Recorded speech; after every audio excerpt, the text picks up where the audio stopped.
Hi guys, welcome to another edition of Jeff Jones Customs.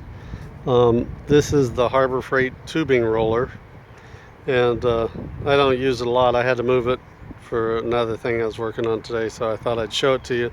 And what I do to some of the larger tools that I don't want to bolt down to a bench and take up workspace, what I do is I get a semi brake drum off a big rig and go to a scrap yard or something, and they sell it to you by the pound, or you could probably go to a big rig place somewhere, I don't know, and where they service them and get them.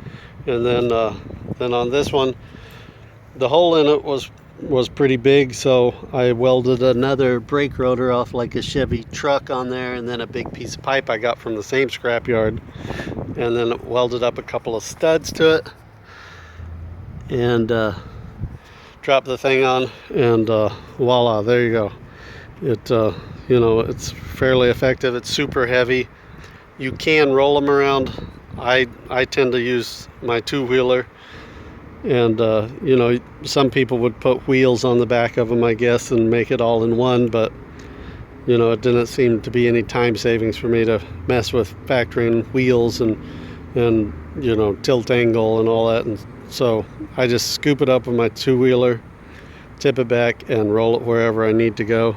But for those of you who don't know what this tool does, you slide a piece of pipe in here, and then you apply tension to it with this screw up here, and then you roll this wheel, and what it'll do is it will basically curve one in many steps.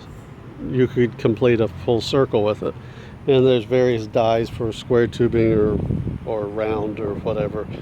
And I don't use it for a lot of stuff. I've used it for a few projects.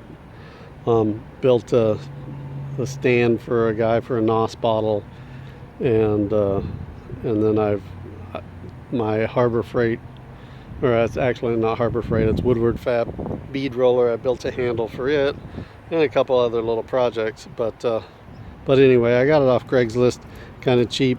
Guy needed to get rid of it, so I probably wouldn't have bought it otherwise, but there it goes. Doesn't get a lot of use, but I just thought you guys might be interested in the type of stand, a nice portable stand for your equipment.